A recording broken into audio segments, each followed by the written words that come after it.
good morning, children. This is Ma'am Anna, your English teacher, back again with English recorded classes. Hope you all are doing good. I'm doing good as well. Are we ready for today's session then? Let's get started quickly. This little poem is for my great-grandmother. My great-grandmother was one who holds our hands for a little while, but our hearts forever, forming cherished memories that we always remember. Isn't it, children? True, correct? How many of you have great-grandmothers? I don't have. For those of you who have, you will see that the great-grandmothers are always good. They do their own work. They help you out. They want to be independent. Isn't it? I've experienced it. When my great-grandma was there, she used to do lots of work. And she never used to take anyone's help. She used to tell bedtime stories to us. And most of all, she was such a loving person who used to forgive, help. And one thing that I cannot forget is she will always be there when you needed her. I've experienced it. Did you all experience it? Now let's see what great-grandmother is all about in today's class. Before we start today's class, let's see what I will be covering for you all. We will start off with the new poem, which is Great Grandmother, written by Alan Mealy. Then we will also look into some vocabulary. Then comes my time to ask you all a question. Then, of course, we will summarize all what we have learned. Then finally comes your assignment, which is your classwork and homework. All right, children? Before I start the poem, let me tell you about Alan Mealy, who wrote Great Grandmother. Here's a small biography of him, which you ought to know. Alan Mealy was born on January 7th, 1931 in Surrey, England. He is known for his work on bedknobs and broomsticks. Alan Mealy has been in the field of TESL for over 40 years. After being at the University of Leeds under Peter Stevens in the early 1960s, he worked as an English language officer with the British Council for over 25 years. Alan Mealy worked for the British Council from 1962 to 1988, serving as an English language officer in Yugoslavia, Ghana, Italy, France, and China, and as regional representative in South India, which is Madras. Later, on May 13, 1995, Alan died in California, US. That's about Alan Mealy. Now, let's look at the poem, what he has to say about great-grandmother. Children, let's start the poem. Kindly turn to page 28 in your English literature book.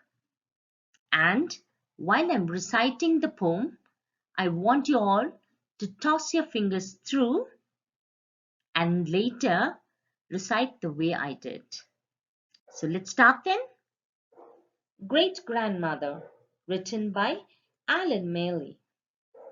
She looks out at me from the yellowing photograph, misted over by time. It is a frank and serious look Her eyes are stern, but they can laugh too.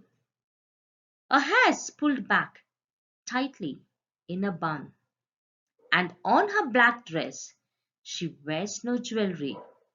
I never knew her, yet I recognize myself in her. 3 generations later, may my great grandchildren feel as close to me as I now do to her. Children, I have recited the poem for you all. I want you all to recite the same way and mark all the new words and write it in your rough book thrice. Once again, I repeat, write all the new words that you find in your rough book 3 times. Hope you all have understood the poem, children. It's very simple and easy to understand, children. It is only the poet is telling about his grandmother.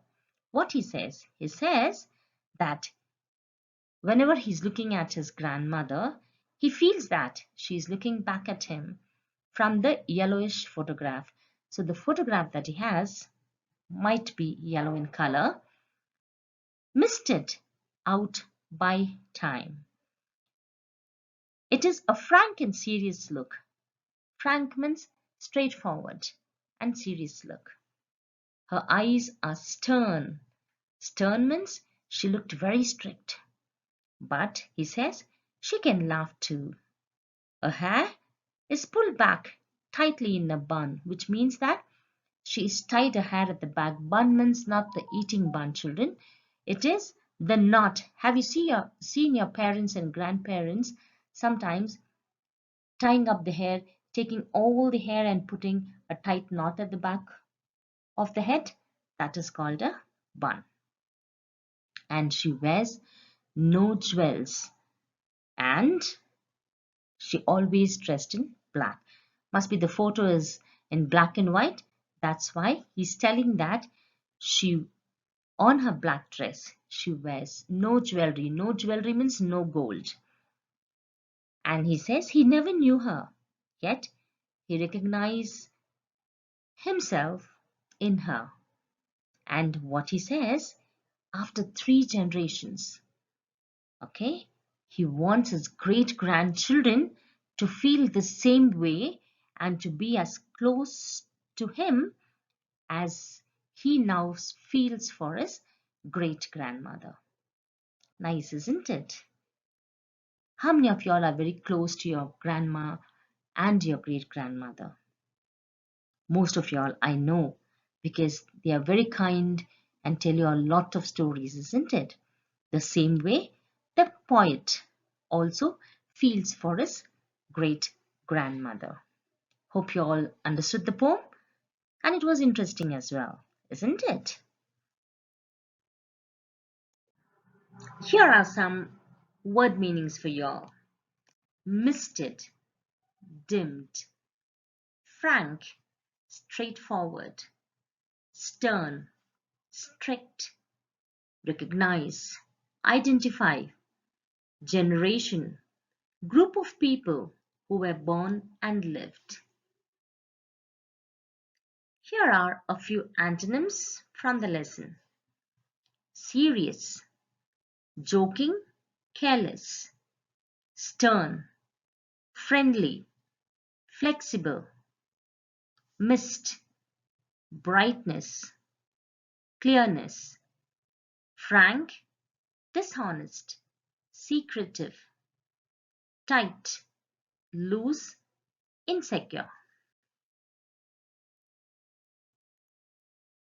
And now comes my turn to ask you all questions. Are you all ready? With a pen and a paper handy? Or you can jot down the questions and type in your answers and send it to me. And all those who send your answers to me, if they are correct, will be appreciated in the group. Only the first 3 students. All right? Are you all ready? The first question. How long did Alan work with the British Council?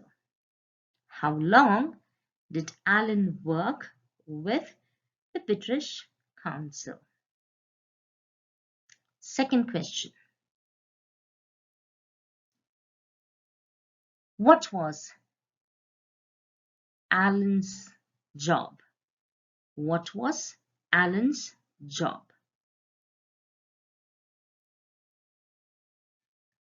Third question. Describe Alan's family in your own words.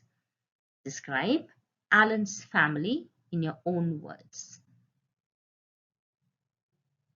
Now, which are the countries he served as an English language officer?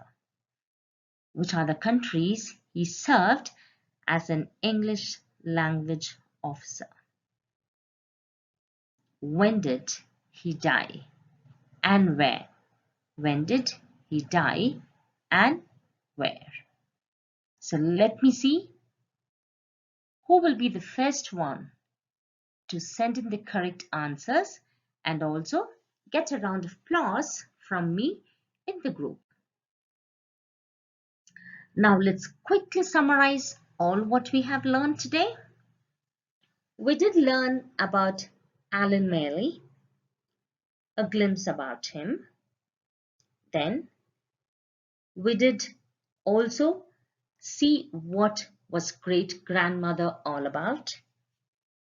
I recited the poem for you all. I explained the poem as well. Then we also looked into some vocabulary, which is word meanings and few antonyms. And I also did ask you all questions. Correct?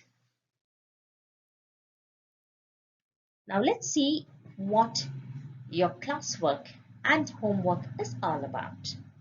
Children, I will send you the summary of the poem via WhatsApp in the group. See that you'll copy it neatly, exactly the same way as it is written.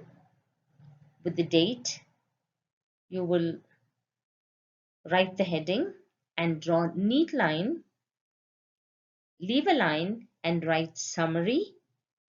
Then start off with the summary of the poem. Leave a line, draw a neat line, and then write the glossaries and the antonyms. Very clear, children? And for your homework, one homework is already given for you all to write in the rough book. Now, you will write the poem twice in your homework book. Kindly do not scribble. Write neatly. You will write the poem twice in your homework book and also the antonyms, what is there. Clear, children? So you will write the antonyms and the poem twice and you will learn it. I will randomly start calling and checking if you all have learnt or not. Children, all those who haven't paid the fees, please tell your parents to pay the fees, children. Very shortly, your schools may start. We will let you know when the school is starting. But make sure the fees is paid before the exam starts. All right? And once again, do not scribble. Please send your classwork and homework before 8:30 in the evening, children. Any queries you all have, feel free to call me or message me. In case when you message and I don't reply, do not feel bad. I will definitely respond to you the next day or a couple of hours after you send the message. And whenever you're sending messages, children, please type good morning, ma'am, good evening, ma'am. Don't start with hi, not only to me, any teacher for that matter. Say good morning, ma'am, good afternoon, ma'am, and put in your queries. All right? Any doubts? Please don't hesitate. Call me and I'll be more than happy to assist you. Until we meet in the next class. This is Ma'am Anna signing off. Take care. Bye-bye.